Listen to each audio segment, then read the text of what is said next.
الحمد للہ وحدہ والصلاۃ والسلام علی من لا نبی بعدہ اما بعد فقد قال اللہ تعالی فی القرآن المجید والفرقان الحمید اعوذ باللہ من الشیطان الرجیم بسم اللہ الرحمن الرحیم انما المؤمنون اخوة فاصلحوا بین اخویکم واتقوا اللہ لعلکم ترحمون صدق اللہ العظیم۔ یہی مقصود فطرت ہے، یہی رمز مسلمانی، یہی مقصود فطرت ہے، یہی رمز مسلمانی، اخوت کی جہانگیری، محبت کی فراوانی۔ برادران اسلام، میرے بزرگوں اور دوستوں، یہ اللہ کا شکر اور احسان ہے کہ اس نے ہم مسلمانوں کو آپس میں بھائی بھائی بنا دیا اور بھائی کے اندر ایسی مودت اور محبت اور الفت رکھ دی کہ دوسرے رشتے میں نہیں۔ ایک مومن مسلمان کسی بھی ملک کا رہنے والا ہو، جب اس سے ملاقات ہوتی ہے تو قدرتی طور پر اس سے محبت اود کر آتی ہے۔ ہم لوگ پاکستان میں رہتے ہیں، لیکن جب ہمیں معلوم ہوتا ہے کہ البانیہ کا مسلمان پریشان ہے، یا چیچنیا کا مسلمان مجبور ہے، یا عراق اور فلسطین کے مسلمان پر عرصہ حیات تنگ ہے، یا افغانستان کے مسلمان پر دشمنان اسلام بمباری کر رہے ہیں، تو ہمارے دل تڑپ اٹھتے ہیں، بے قرار ہو جاتے ہیں۔ ہمارا دل چاہتا ہے کہ ہم ان کی مدد کریں، ان کو تسلی دیں۔ ہمارے پاس جو نعمتیں اللہ نے عطا فرمائی ہیں ان میں سے ان لوگوں تک پہنچائیں تاکہ ان کی پریشانی دور ہو۔ یہی وہ جذبہ ہے اخوت اور محبت اور بھائی چارگی کا۔ اس میں اللہ تعالیٰ نے برکت رکھی ہے، ایک دوسرے کے لیے تسکین اور راحت کا سامان ہے۔ خونی رشتے کے بعد جو سب سے قریب ہوتا ہے وہ ہمارا پڑوسی ہے۔ پڑوسی کے حقوق اللہ تعالیٰ نے بہت سے رکھے ہیں۔ پڑوسی کے ساتھ حسن سلوک کا حکم دیا ہے۔ اس دور میں جہاں اسلام کی بہت سی روحانی اور مادی نعمتوں سے انسان محروم ہے، ان میں پڑوسی جیسی نعمت بھی شامل ہے۔ آج ہم کسی کا پڑوسی بننے یا کسی کو اپنا پڑوسی بنانے کے لیے تیار نہیں ہیں، کیونکہ پڑوسی کا مطلب ہے ہم اس کے ساتھ ایثار اور قربانی کا مظاہرہ کرنا۔ اس لیے مالدار طبقہ تو اب آفیشل علاقے میں چلا گیا ہے جہاں پڑوسی کا کوئی تصور نہیں۔ 10 سال تک رہ جاؤ، کیا مجال ہے کہ آپ کو پڑوسی ڈسٹرب کرے یا آپ اپنے پڑوسی کو پریشان کریں۔ یہاں تک کہ پڑوسی کے نام سے بھی واقفیت نہیں ہوتی۔ یہ آج کے انسان کی بدقسمتی نہیں تو اور کیا ہے کہ انسان اپنے جیسے انسان سے بیزار ہے اور قریب ہوتے ہوئے بھی دور ہے۔ حالانکہ حضور سرور کائنات صلی اللہ علیہ وسلم نے ارشاد فرمایا کہ اچھا پڑوسی اللہ کی نعمتوں میں سے ہے، جو تم کھاؤ اس میں سے اپنے پڑوسی کو بھی کھلاؤ۔ جب تمہارے یہاں کوئی خوشی ہو تو اپنے پڑوسی کو بھی شامل کر لو۔ اس کے گھر پر کوئی ناخوشگوار واقعہ پیش آ جائے تو اس کو تسلی دو۔ انتقال ہو جائے تو ان کے جنازے میں شریک رہو۔ اس پڑوسی پر لعنت کی گئی ہے جو خود تو پیٹ بھر کر کھائے لیکن اس کے پڑوس میں رہنے والے بھوکے پیٹ سو جائیں۔ حضرت امام بخاری رحمۃ اللہ تعالی علیہ نے الادب المفرد میں پڑوسی سے متعلق 16 ابواب منعقد کیے ہیں۔ ہر باب میں کئی حدیثیں نقل کی ہیں۔ پہلے باب کی دوسری حدیث سماعت فرمائیں۔ ان ابی شریح الخزاعی رضی اللہ تعالی عنہ عن النبی صلی اللہ علیہ وآلہ وسلم قال من کان یؤمن باللہ والیوم الآخر فلیحسن الی جارہ ومن کان یؤمن باللہ والیوم الآخر فلیکرم ضیفہ ومن کان یؤمن باللہ والیوم الآخر فلیقل خیرا او لیصمت۔ ابو شریح خزاعی رضی اللہ تعالیٰ عنہ نے حضور نبی کریم رؤوف الرحیم صلی اللہ علیہ وآلہ وسلم سے نقل کیا ہے کہ آپ صلی اللہ علیہ وسلم نے فرمایا کہ جو شخص اللہ پر اور آخرت کے دن پر ایمان رکھتا ہے اس کو چاہیے کہ اپنے پڑوسی سے اچھا برتاؤ کرے۔ جو شخص اللہ اور آخرت پر ایمان رکھتا ہو اسے چاہیے کہ اپنے مہمان کا اکرام کرے، اور جو شخص اللہ پر اور آخری دن پر ایمان رکھتا ہو اسے چاہیے کہ بھلی بات بولے یا خاموش رہے۔ یہ حدیث نہایت ہی صحیح ہے، صحیحین اور ترمذی وغیرہ بھی میں موجود ہے۔ غور کریں، ایمان مکمل ہونے کے لیے لازمی ہے کہ آدمی اللہ پر ایمان لائے اور اس کے ارشاد فرمودہ احکام پر اس طرح ایمان رکھے کہ آخری دن قیامت آنے کا پورا یقین کرے اور اس دن ہر نیک اور بد عمل کا بدلہ ملنے پر یقین کرے۔ بغیر اس کے ایمان صحیح نہیں ہو سکتا۔ اب اس حدیث پاک میں ایمانی تقاضوں میں سے 3 امور کا ذکر کیا گیا ہے، جن میں سب سے پہلا اپنے پڑوسی کے ساتھ حسن سلوک ہے۔ دوسری حدیث میں پڑوسی کے حق کو اور اس کے ساتھ خیر خواہی کرنے کو یہاں تک فرما دیا ہے کہ حضرت جبریل جب بھی آئے پڑوسی کے ساتھ خیر خواہی کا حکم دیتے رہے، یہاں تک کہ مجھ کو یہ گمان ہونے لگا کہ اپنی قرابت داریوں کا جو آخری حق ہے کہ آدمی کے مرنے کے بعد قرابت دار لوگ اس کے چھوڑے ہوئے مالوں میں سے اپنا اپنا حق کے وراثت پاتے ہیں، اسی طرح مجھے گمان ہوا کہ حضرت جبریل علیہ السلام پڑوسیوں کو بھی وارث بنانے کا حکم لے آئیں گے۔ اس طرح اور بھی بہت تاکید دوسری حدیثوں میں آئی ہے۔ دوسرا حکم جو اس حدیث میں ہے کہ مہمان کا اکرام کرنا، مہمان کی عزت کرنا، یہ بھی ایمان کا تقاضا ہے، بغیر اس کے کہ اللہ پر اور آخری دن پر ایمان لانا بھی صرف زبانی ہو، حقیقی ایمان نہیں۔ دوسری روایتوں میں بھی ہے کہ جو شخص اللہ پر اور آخری دن پر ایمان رکھتا ہے اس کو چاہیے کہ مہمان کا اکرام کرے اور ایک دن خوراک میں تکلف کرے۔ الفاظ حدیث یہ ہیں فَلْيُكْرِمْ ضَيْفِهِ جَائِزَتِهِ يَوْمًا وَلَيْلَةً۔ ان الفاظ کا مطلب بعض علماء حدیث نے یہی بتایا ہے کہ ایک دن تک اس کے لیے پرتکلف کھانا تیار کرائے، اور بعض دوسرے محدثین نے اس کا مطلب یہ بتایا ہے کہ گھر پر تو اکرام کرے، جب وہ رخصت ہو تو ایک دن کا توشہ بھی اس کو دے۔ اور تیسرا حکم یہ ہے کہ زبان کو لایانی باتوں سے بچائے، اگر کچھ بولے تو صرف بھلی بات بولے ورنہ خاموش رہے۔ ایک صحابی اپنی زبان کو انگلیوں سے رگڑ رہے تھے اور کہتے جاتے تھے کہ ہلاکتوں میں مجھ کو اسی نے ڈالا ہے۔ مومن کا ایمان ان 3 باتوں کا متقاضی ہے، جس نے ان پر عمل نہیں کیا اس نے ایمان کا تقاضا پورا نہیں کیا۔ آج غریب ان پڑھ مسلمان کی حالت یہ ہے کہ وہ اپنی دال روٹی کے چکر میں صبح سے شام تک کچھ کماتا ہے، اسے نہ سنت کا خیال ہے نہ قرآنی احکامات کا، بس اس کا چکر بندھا ہوا ہے، صبح جاتا ہے شام کو تھک ہار کر گھر آ جاتا ہے، ہفتے میں 1 دن کی چھٹی ہوتی ہے، اس میں کچھ ضروری کاموں سے فارغ ہو جاتا ہے۔ پڑوسی کے ساتھ حسن سلوک کرنے کے لیے اس کے پاس سوائے 2-4 میٹھے بول کے کچھ نہیں ہے۔ گھر میں اچھے سے اچھا پکاتے ہیں، خوب کھاتے ہیں، بچ جاتا ہے تو کام کرنے والے ملازمین کو دیتے ہیں، پھر بھی بچ گیا تو پھینک دیا جاتا ہے۔ لیکن پڑوس کو کچھ بھیجنا یا دینا عیب سمجھا جاتا ہے۔ اگر پڑوسی نے کچھ مانگ لیا تو صاف انکار، اگر لحاظ میں دے دیا تو لینے والے پڑوسی کو کبھی واپسی کا خیال نہیں آتا۔ دل ایسے سخت اور سیاہ ہو گئے ہیں کہ آپسی بھائی چارگی اور حسن سلوک کی گنجائش بہت ہی کم دلوں میں رہ گئی ہے۔ مالدار اور پڑھے لکھے لوگوں کی حالت یہ ہے کہ وہ ایسے علاقوں میں مکان بناتے ہیں جہاں عام رشتہ دار اور دوست احباب آسانی سے نہ پہنچ سکیں، جہاں کا ماحول اس انداز کا ہوتا ہے کہ ہر آدمی اپنے کاموں اور مشغولیت میں مگن ہوتا ہے، اتنی فرصت نہیں ملتی کہ پڑوسی سے بات کر لے۔ کبھی کبھی اس لیے بات نہیں کرتے کہ تعلقات بڑھ جائیں تو زیادہ آنا جانا ہوگا، اور پھر پڑوسی اپنی ضروریات سامنے رکھ دے تو لحاظ میں کچھ نہ کچھ تو کرنا ہی پڑے گا۔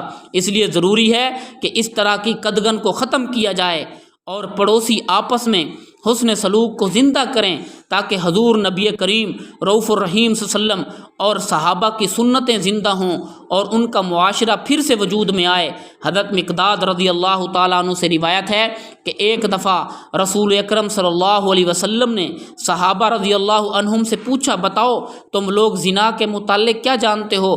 صحابہ نے جواب دیا کہ زنا حرام ہے، اللہ نے اس کو حرام ٹھہرایا ہے اور رسول اللہ صلی اللہ علیہ وسلم نے اس کو حرام فرمایا ہے۔ حضرت صلی اللہ علیہ وسلم نے فرمایا کہ اگر کوئی پڑوسن سے زنا کرے تو یہ ایک زنا 10 عورتوں سے زنا کرنے پر بھاری ہے۔ پھر پوچھا کہ چوری کے متعلق کیا جانتے ہو؟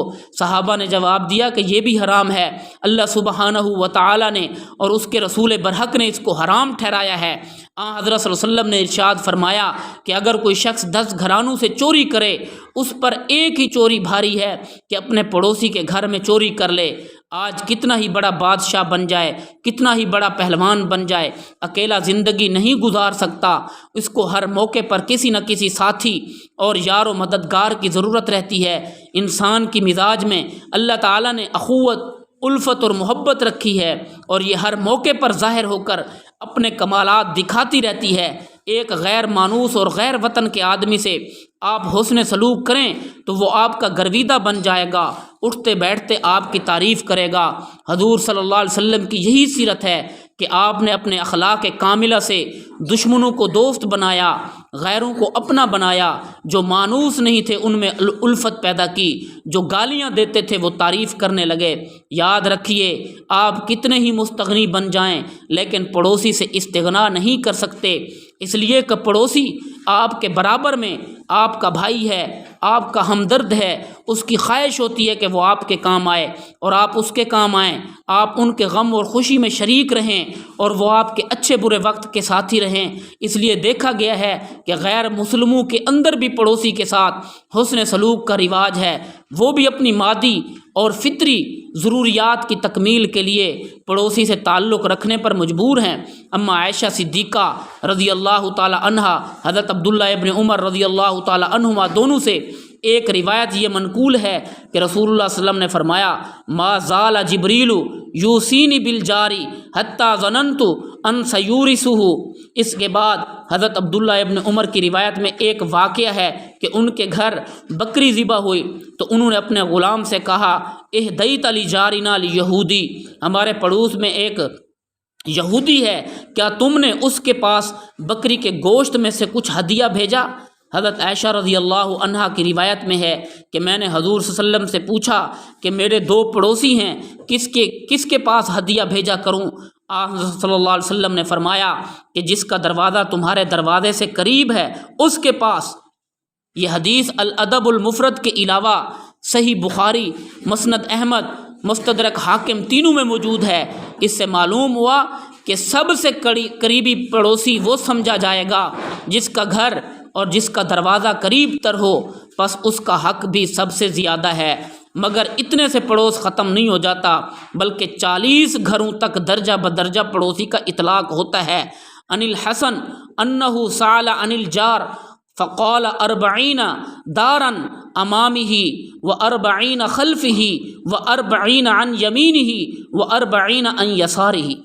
حضرت حسن بصری رحمہ اللہ سے پڑوس کی حد پوچھی گئی تو انہوں نے بتایا کہ 40 گھر آگے، 40 پیچھے، 40 جو ہے گھر اس کے داہنے اور 40 اس کے بائیں۔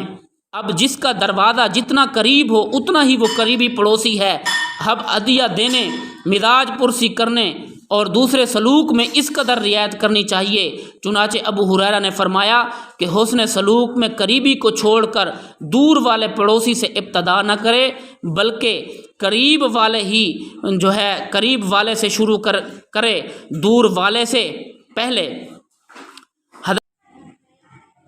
حضرت عبداللہ ابن عمر رضی اللہ تعالی عنہ نے ایک دفعہ افسوس کرتے ہوئے فرمایا کہ میں نے ایک دور وہ بھی دیکھا کہ جب آدمی کے پاس سونے چاندی کا سکہ ہوتا تو ایک مسلمان اس کے سکے کا سب سے زیادہ حقدار اپنے مسلمان بھائی کو سمجھتا تھا، اور اب دیکھ رہا ہوں کہ روپیہ چاندی سونا اپنے مسلمان بھائی سے زیادہ لوگوں کو محبوب ہو گیا ہے۔ میں نے رسول اللہ صلی اللہ علیہ وسلم سے سنا، آپ فرماتے کہ قیامت کے دن کتنے ہی پڑوسی اپنے پڑوسی کا دامن پکڑ کر اللہ سے فریاد کرتے ہوں گے کہ اے میرے پالنے والے، اس شخص نے اپنے گھر کا دروازہ مجھ پر بند کر دیا تھا اور میرے ساتھ بھلائی کو روک لیا تھا۔ ہمارے ایک بزرگ فرما رہے تھے کہ ہمارے پڑوس میں ایک صاحب رہتے، کبھی بھی وہ میرے سامنے اپنے گھر سے نہیں نکلتے اور یہ کوشش کرتے کہ کبھی آمنا سامنا نہ ہو۔ میں ہمیشہ جستجو میں رہتا کہ کبھی باہر نظر آئیں تو السلام علیکم کروں۔ ایک دن اتفاق ایسا ہوا کہ وہ باہر مل گئے اور میں نے سلام کیا اور محبت سے کہا کہ میں آپ کا پڑوسی ہوں، مجھے آ کر یہاں کئی ماہ ہو گئے ہیں، آئیے میرے گھر تشریف لائیے۔ میں نے ان کو عزت کے ساتھ لایا، خاطر تواضع کی، تو وہ خوش ہو گئے اور کہنے لگے کہ میں نے سوچا تھا کہ میرا مسلک الگ ہے، آپ کا مسلک الگ ہے، شاید آپ بات کرنا پسند نہ کریں۔ میں نے کہا تمام مسلمان آپس میں بھائی بھائی ہیں، کوئی مسلک کسی کو آپس میں محبت کرنے سے نہیں روکتا۔ میں آپ کا پڑوسی ہوں، مجھے خوشی ہوگی کہ میں آپ کے کسی کام آؤں۔ عبداللہ بن المصاور نے کہا کہ میں سن رہا تھا کہ حضرت عبداللہ ابن عباس رضی اللہ تعالیٰ عنہ حضرت عبداللہ ابن زبیر رضی اللہ تعالیٰ عنہ کو یہ خبر دے رہے تھے کہ نبی کریم صلی اللہ علیہ وآلہ وسلم سے میں نے سنا کہ وہ شخص صاحب ایمان نہیں جو خود شکم سیر ہو کر کھائے، اس کا پڑوسی بھوکا رہ جائے۔ حضرت ابو ذر سے روایت ہے کہ میرے آقا حضرت صلی اللہ علیہ وسلم نے مجھ کو ایک دفعہ 3 وصیتیں فرمائیں۔ حاکم کی بات سننا، خواہ وہ معمولی غلام ہو جس کے اجزائے جسم بھی ناقص اور کٹے ہوئے ہوں، تم شوربہ پکاؤ تو اس میں پانی زیادہ ڈال دو، پھر دھیان سے اپنے پڑوسی کے گھر کا خیال کرو اور خاصا شوربہ ان کے پاس بھی بھیج دو، اور وقت ہو جانے پر نماز پڑھ لو۔ آج کے دور میں سرمایہ دارانہ نظام قائم ہے، جہاں سیکولر اسٹیٹس ہیں اور ان میں جمہوری نظام قائم ہے، وہاں یا تو اتنے اونچے درجے کے لوگ ہیں کہ ان کے معیار زندگی کو آپ صحیح طور پر بیان نہیں کر سکتے، اور پھر یا وہ اتنے کمتر اور اتنے کمزور کہ ایک وقت کا کھانا جوئے شیر سے کم نہیں۔ آج بھی مزدوروں پر جو مظالم ہیں اور ان سے کم اجرت پر جو کام لیا جا رہا ہے، وہ اپنی مثال آپ ہیں۔ ابھی چند دن قبل ایک خبر چھپی تھی کہ ایک عالیشان عمارت میں ایک گاؤں کا آدمی جھانک رہا تھا۔ کسی نے کہا کیا دیکھتا ہے؟ اس نے کہا کہ بابو جی، کچھ مہینے پہلے ہم لوگ اس عمارت میں مزدوری کا کام کر رہے تھے، آج یہ بن کر تیار ہو گئی ہے، کتنی خوبصورت ہے، کیا میں اس کو اندر سے دیکھ سکتا ہوں؟ موجودہ ذمہ داروں میں سے کسی نے اس کو کہا کہ تجھے کیا چاہیے؟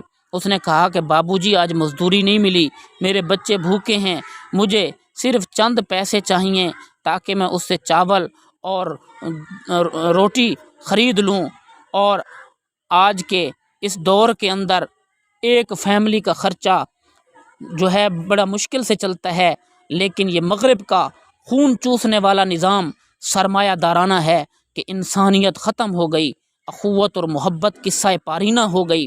انسان کی بھلائی کے لیے بے شمار راستے ہیں، صلہ رحمی سب سے پہلا اور سب سے اہم ذریعہ ہے، اس کے بعد ایک مسلمان کا دوسرے مسلمان سے پڑوسی کی حیثیت سے حسن سلوک، تیسرے سالانہ آمدن میں سے زکوٰۃ کا نصاب، صدقات اور خیرات کی فضیلت کا مسلمان کو حامل بنا دیا کہ انسانیت کی خدمت باقی رہے اور کسی نہ کسی ہیلے یا بہانے سے کمزور طبقہ قسم پرسی کے عالم میں زندگی نہ گزارے۔ آپسی بھائی چارگی کے لیے ہدیہ دینا، ہدیہ لینا احسن عمل قرار دیا، جس سے انسانیت کا مقام بلند ہوتا ہے اور کسی کی اہانت نہیں ہوتی۔ آج دنیا کو اسلام کی تعلیمات پر پہلے سے زیادہ عمل پیرا ہونے کی ضرورت ہے، اور اسلام کے زرعی اصولوں پر گامزن رہنے، ان سے فوائد حاصل کرنے کی ترویج اور اشاعت ضروری ہے۔ ہر مسلمان پر لازم ہے کہ وہ اپنے پڑوسی کے ساتھ بھلائی کے جس راستے سے چاہے سلوک کرے، لیکن ایک مسلمان کی حیثیت سے بس سلوکی کر کے اسلام کو بدنام نہ کرے، اور مسلمان ایثار اور قربانی، محبت اور الفت کا پیکر ہوتا ہے، اور وہ متاع ایمان کو دنیا کی ہر چیز سے زیادہ قیمتی تصور کرتا ہے۔ یہ شہادت گے الفت میں قدم رکھنا لوگ سمجھ